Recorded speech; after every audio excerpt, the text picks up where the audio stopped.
Chair, and thank you, panel, for your patience. So I have a question on demand and a question on supply. I'll go to demand first. I'm from Oregon, and in November of 2020, Oregon passed a ballot measure 110, which reduced the penalties for most possession of controlled substances down to a mere violation. Between that year, 2020 and 2022, the number of overall overdose deaths in Oregon increased by 75%, from 797 to 1,392 people. Nationally, over the same period, overdose deaths grew by only 18%. Deaths in Oregon from opioids specifically increased 101% between 2020 and 2022, compared to 33% nationally over the same period. Prior to implementation of Measure 110, emergency departments' visits for non-fatal overdoses decreased by 4%. But afterwards, it was one of 3 states that reported an increased rate of such visits. Between February 5th, 2023 and February 4th, 2024, Oregon had a rate of non-fatal overdoses more than 200% above the national average. And Multnomah County, home of Portland, has the highest rate of non-fatal overdoses in the nation.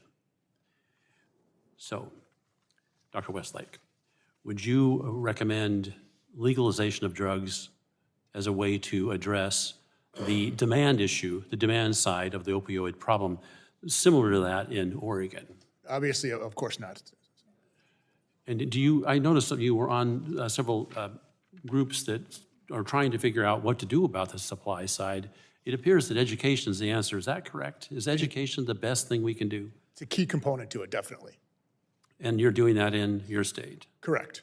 Prescriber education and then just a cultural education.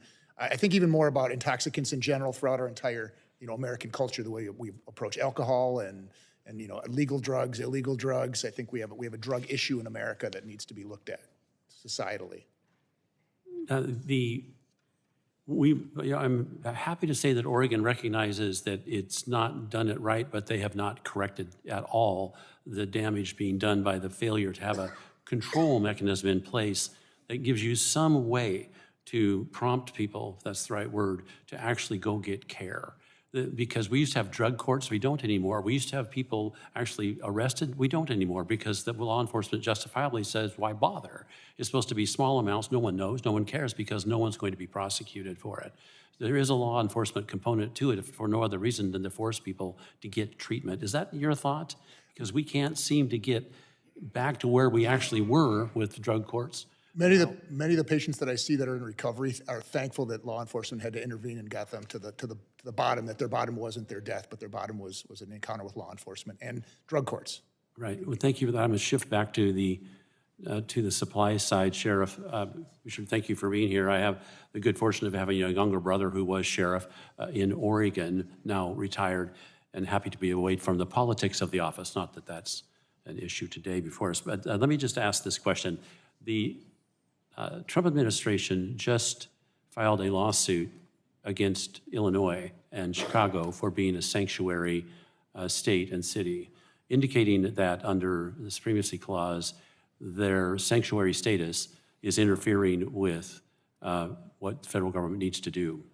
In Oregon, back in 2020, actually it happens all the time, but I'll use an event in 2020 in my district. 2 cartel member drug runners were picked up by state police and were held until released on bail, but they were not, the state police, allowed, because Oregon is a sanctuary state, to contact ICE. They promptly disappeared. This was the 3rd time they had been apprehended. And there was no doubt they were arrested with drugs in their car. My question to you is, do sanctuary state status interfere with your ability to try to address this issue? Drugs. Well, I'm speaking hypothetically since we're not one. But you have some cities in your state, I think, that are, but go ahead. So absolutely, if someone is not cooperating and sharing information about who they have in custody, they may not know who they have in custody. We don't have access to some of the federal databases, so we may not know what that person is or what they're wanted for. And that goes to my earlier comments about Homeland Security and communication and post 9/11, how that was one of the key findings of the 9/11 Commission is we have to share information, we have to partner better, we have to communicate better. Now, I don't think immigration enforcement is a local law enforcement issue, but sharing information and cooperating with other law enforcement agencies on their lawful mission is important. I appreciate that. Yield back. Thank you.